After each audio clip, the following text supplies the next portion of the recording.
В одном зале собрались те, от кого зависит, чтобы каждый рубль, выделенный на медицину, работал на пациента. Главные врачи медицинских учреждений республики, представители Минздрава Ингушетии. Цель – донести до руководителей изменения, которые претерпело антикоррупционное законодательство. Глава республики Махмуд Рекшевич Калиматов очень серьезно сейчас взялся за эту работу.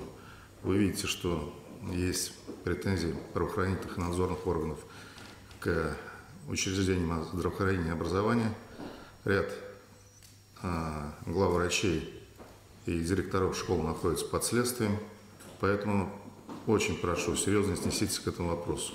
На повестке дня два ключевых доклада. Первый вопрос о системных нарушениях в закупочной деятельности медучреждений. С анализом ситуации, выявленной по результатам проверок, выступает руководитель управления Федеральной антимонопольной службы по Республике Ингушетия Батыр Тачиев. Докладчик приводит конкретные примеры нарушений. Акцент сделан на том, что подобные действия не только нарушают закон, но и напрямую бьют по карману, лишая больницы возможности приобрести больше качественных лекарств и оборудования за те же деньги. Необходимо отметить, что в этом году, честно говоря, ситуация, по нашему мнению, она улучшилась по сравнению с прошлым годом.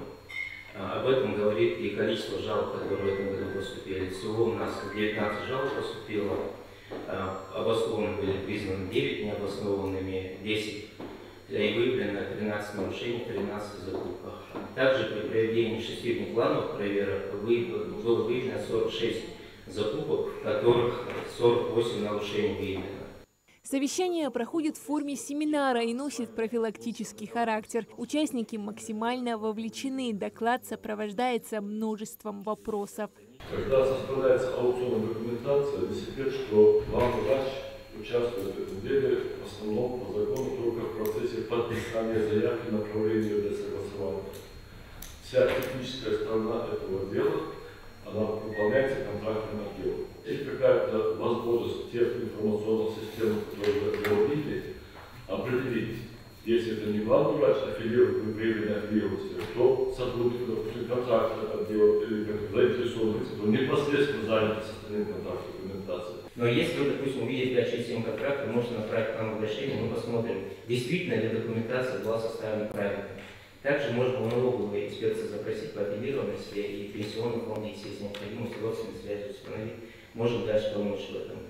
Второй доклад посвящен организации профилактической работы. Заместитель начальника управления по противодействию коррупции администрации главы и правительства Ингушетии Усман Берсанов подробно разъясняет, как строится система предупреждения коррупционных проявлений и на что в первую очередь обращают внимание при проведении проверок. В эту систему стекает даже та информация, допустим, в каком заведении кто встречался, какие, допустим, в продуктовом магазине чиновник, что он покупает, если это превышает его зарплату, подобного рода. И в итоге система выдает как потенциально возможное наличие коррупционного составляющего.